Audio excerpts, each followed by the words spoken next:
Eddie, thank you for being on with us. Sorry to keep you waiting. I want to talk about some of the hockey stuff, but I learned here, just like Montour, that you, while your wife was in labor, you were traded. That seems like a really emotionally seismic sort of thing to go through as a human being, all of that.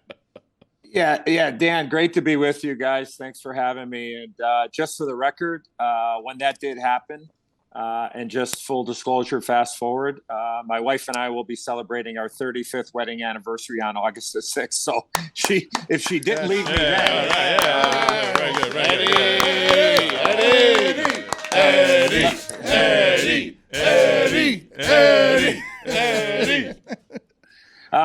Let me tell you a quick Cliff Notes version of that story. So it's November 9th, 1990. I'm playing for the Toronto Maple Leafs. It's a Friday night, and we have a game the next night at Maple Leaf Gardens on November the 10th.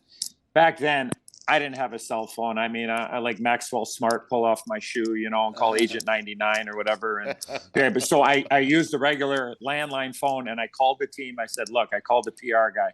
My wife's going into labor. I'm not going to be at the skate around the next morning, but I am going to make the game because we're playing Chicago. Fast forward, my wife's not cooperating. It's about noon the next day, November 10th. And on a scale of 1 to 10, she's probably about a 2.5. I call the team. I say, look, nothing's happening, but I'm going to get to the game. I'm going to make the game. I promise. So sure enough, at about 5 o'clock, it's an 8 o'clock hockey night in Canada game, Blackhawks and Maple Leafs. My wife is starting to proceed to have our second child. The doctor comes in, and my wife's name is Diana, and says, okay, Diana, hold on a second. Let me put my catcher's mitt on, and we're going to have this baby. So he goes to the foot of the table, and while he's doing that, I get a tap on my shoulder. The nurse hands me a note, and all it says on the note, the Maple Leafs are on the phone. I tell her, tell them she's having a baby. I'll be at the game. She comes back. It seemed like 10 seconds later, but whatever. She goes, no, they really want to talk to you. I go out, I look at my wife, and I'm like, do I go to the phone? Do I stay here with my wife? Do I go to So I said, screw it. I'm going to go, and I'm going to go answer the call. No. They get on the other line, and I said, look, it was the PR guy, Bob Stellick. I said, Bob, Diana's having a baby. I'm going to be at the game. He goes, call us before you come. I said, I'm not calling. I'm coming right to the game. He says, hold on a second. He puts the general manager of the Toronto Maple Leafs on the phone, Floyd Smith, and he says, Eddie, we hate this. We hate to do this to you. No. Terrible. We've just traded you to the Winnipeg Jets. No. And I was like, pasta visual. What the hell am I going to do when I walk back in there? So I walk back into the room, and as I'm walking into the room, my wife is on her back, obviously, legs up, a whole 9 yards. The doctor's at the foot of the bed looking like this, and she goes, where in the hell have you been? I go, my aunt's sick. And she looks at me. I don't know what else to say. That's all you can think of, Eddie? That's all I can think of. Look, I just got traded, and I ended up going to Winnipeg, which ended up being one of the best places I ever played in my 16-year career. But anyways, so my wife looks at me, and she goes, where are we going? And I was like, oh, my gosh, psychic and pregnant. She knows we just got traded. So I figured, well, it's a game. And I'm looking at the doctor. The doctor's at the foot of the table having this conversation, And all of a sudden I'm like, well, guess. She looks at me, looks at the ceiling. And now at this time, my wife's probably about a 6.5 or a 7, getting ready to have our child. And then she looks at me, looks at the ceiling, and she goes, Winnipeg. Oh, my God. And I go, psychic and pregnant. Next thing you know, I see the doctor pull his gloves off and goes, this baby ain't coming for another couple of hours. But Thomas Vincent Olczyk was born 3 hours later into this world. And matter of fact, he's getting married in about a month from now. So as the world turns. Good job, Diana. Good job, Diana. Eddie. Thomas. Diana. Panthers. Eddie, you shouldn't have left the room. You're a moron. Yeah, I know. I enjoyed that the lie was the worst lie Really ever terrible concocted. lie. By Like, just my terrible. aunt is My sick. aunt That's is why I sick. left. Terrible. You think, I mean, I thought you were a guy who did well under pressure. Yeah. So not in that situation. Not in that situation. Full disclosure. Eddie, the Maple Leafs are on the phone. They want to let you know that your aunt is sick.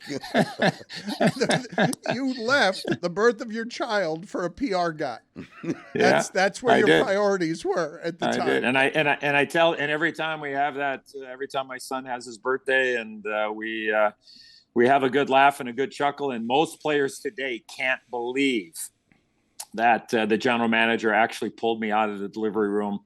Well, actually, I chose to leave the delivery room and take the phone call, but deciding that they were going to make the trade, knowing my wife was, we were getting ready to have a child, but that's the way that it is. Most players today can't believe that they didn't find out on Twitter. We had the greatest ending to a game, the greatest feeling that you can have in the sport last night in South Florida.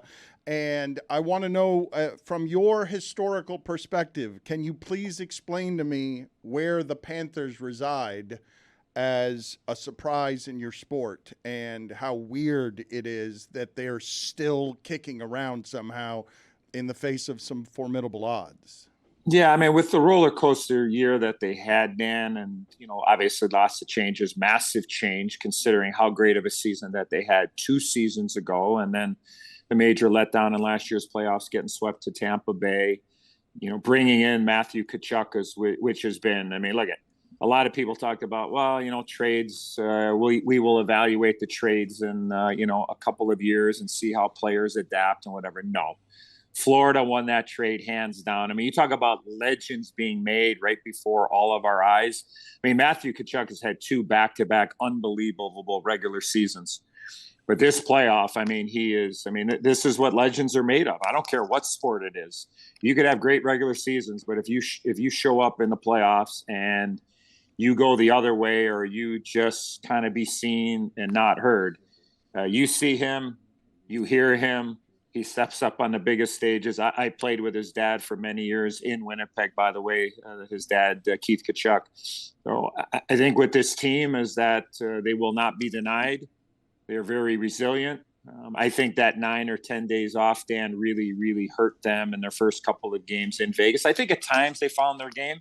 But when you're on such a roll or such a heater, whether you're playing in the Stanley Cup playoffs, or you're somebody that follows the ponies like I do at the racetrack, like when you're on a heater, like, you want to keep playing, you want to keep wagering, you want to keep that nose to the grindstone. And I think that kind of hurt them a little bit. And last night that's the way that they have to play. First off, stay out of the penalty box. It was a clown show the first couple of games in Vegas. You can't be wearing out a path to the penalty box. And I think that they got that under control to a certain extent last night. But then again, they took some really bad penalties, unnecessary penalties. And lucky for them, Vegas wasn't able to get any separation in that game. And let's not forget how well Sergei Bobrovsky played, especially in that second period late, and then in that third period to give his team an opportunity to be only down 1 goal. And then eventually Matthew scored, and then Carter Verhaeghe with the OTGWG in Game 3 of the Stanley Cup Final. Put it on the poll, please, Juju, at Le Batard Show. Are you surprised in any way that Eddie Olczyk says he plays the ponies? Eddie, did it feel to you like Vegas had a target pinned on Tkachuk last night? Like, it felt like they were just trying to keep him down the whole game. I mean, look, he got run over, and that stuff happens, and he ended up leaving the game for a good stretch. But I mean, he's such an important part. I mean, he's always right in the middle of something that is going on for the Florida Panthers, whether they're up 2, down 2, doesn't matter the situation. But I don't think any other. I really.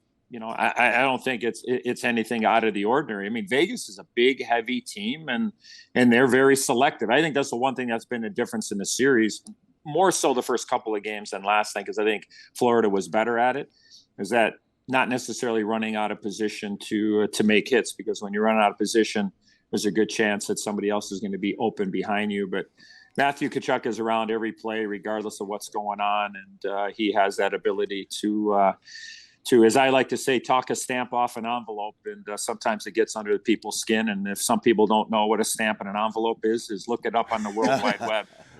Eddie, thank you for being on with us. We appreciate it, sir. Thank you. Hey, the Belmont is tomorrow. Oh, by the way, real quick, hockey tie tomorrow in the Belmont. Vinny and Teresa Viola, the terrific owners of the Florida Panthers, will have the favorite in the Belmont tomorrow. Wow. The name of the horse is Forte, number 6. They're trying to win a third jewel, the Triple Crown. And if you want to put a little money on a horse, I like the 7-horse Hit Show, just like your show, Dan. Eddie, Eddie, Eddie, Eddie, Diana. Hold on, I got to expose Billy. What here horse was because, that? what he did, Hit Show. 7 hit? Forte, 6. The 7. I've got to expose Billy. Billy, who started paying Hey. attention to hockey 3 periods ago. Not a Stanley Cup final game happens in Sunrise without me, Dan. It is not just that he asked Eddie a specific hockey question. It's that he was reading verbatim Roy's exact tweet. Roy was furious because he wanted to ask a question himself. He got bumped by both Billy and MTV Sport Finland. Roy, there's a lack of respect going on around here that's not okay. You missed the Stanley Cup and all the free booze.